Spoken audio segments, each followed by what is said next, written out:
Hey guys, how you doing today?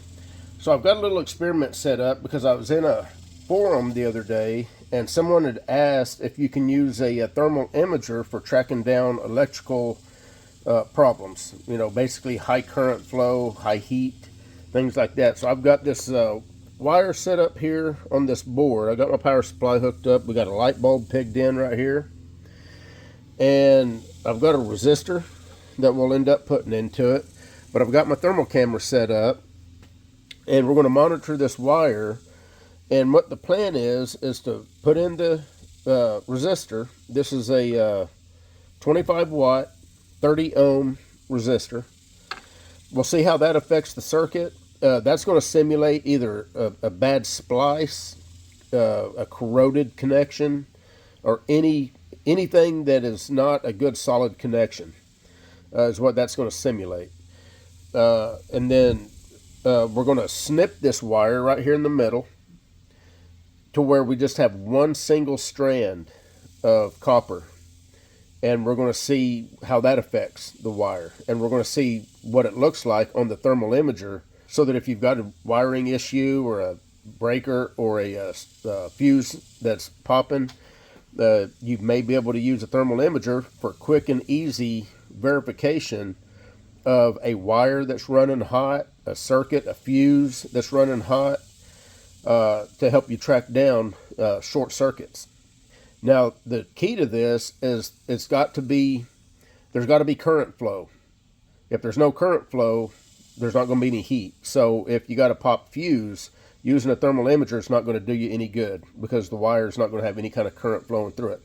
But let's say you have like a light that is dim, or a blower motor that's just barely turning, or something like that, you know, so you know that it's not getting its full potential there to make the light burn as bright as it should, or the motor to spin as fast as it should.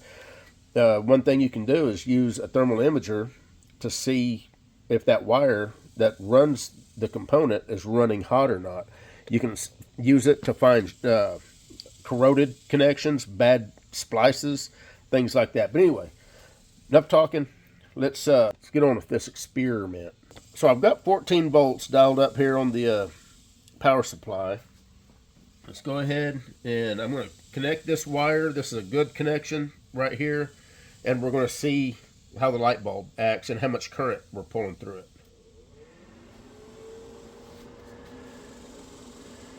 So if you can see that, that's about 2.1 volts.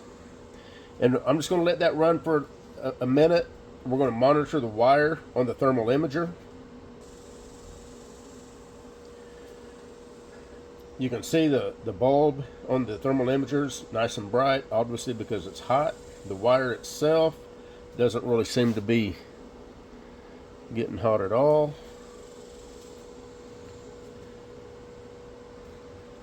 Try to put that bulb out of the way so it's not behind that wire. That way it doesn't skew our results.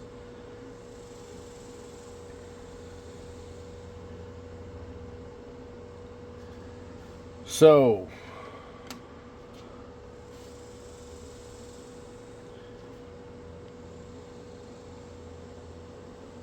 yeah, so what you're seeing there is where I had that light bulb sitting on the wood. So the wire itself is not glowing red right there. The wire is still nice and cold. So let me do this. Let's go ahead and wire in the resistor. We're pulling 2.1 amps at 14 volts. The light bulb is shining as bright as it should. Now remember, this is just going to simulate like a corroded connection, or a bad splice, or something to that nature. Any kind of a bad wire connection. Now you can see the light bulb's not on at all.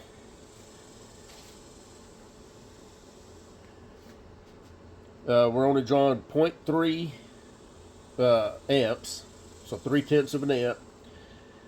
You can see our resistor is starting to heat up.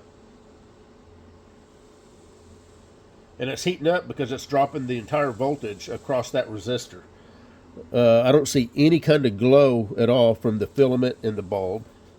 So if this was a corroded connection, or a bad splice or anything like that, you'd be able to instantly see on the thermal imager that you've got a hot spot right there that needs attention.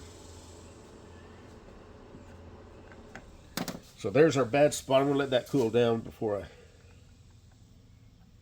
That's not too bad. So now I'm going to snip the wire right here to where it's just got one strand. Or at least I'm going to try to. Hopefully I can make that happen.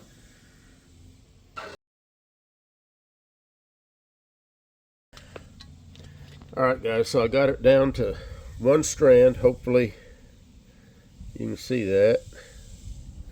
One strand of copper. So obviously that would be a would not be an ideal wire situation. The light should still light up. I'm assuming we'd still pull the 2.1 or 2.2 amps. But I'm curious to see what happens to the wire. So the light bulb, it is pulling 2.1 amps. The light appears to be as bright as what it should be. And we can already see right here where that single strand is. You can see how much hotter that wire's running. So that is kind of a good little test to show you how handy a thermal imager can be on tracking down electrical components. That's actually, I was not expecting it to be that detailed. That's a pretty cool little experiment, in my opinion. Hopefully you guys think it is too. Again, you know, so if that wire was if it was just getting ready to break and you was running your thermal imager across the wire bundle and you saw a hot spot right there, you would know to stop and take a look.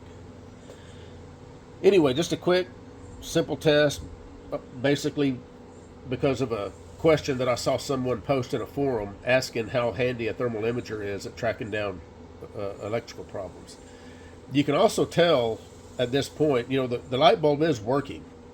So you may not have any indication that you've got a problem, except every now and then you blow a fuse, you put a fuse in and it works for a while. That would be a perfect scenario where you'd want to use a thermal imager and just check all your connections, your grounds, your power, your wiring, and you can just run it down the bundle. You can also point these like at a head unit, and if you see your radio head unit really hot, that may be an indication. All kinds of scenarios using these thermal imagers. I love mine. I use it all the time for all kinds of stuff. Anyway, we're done.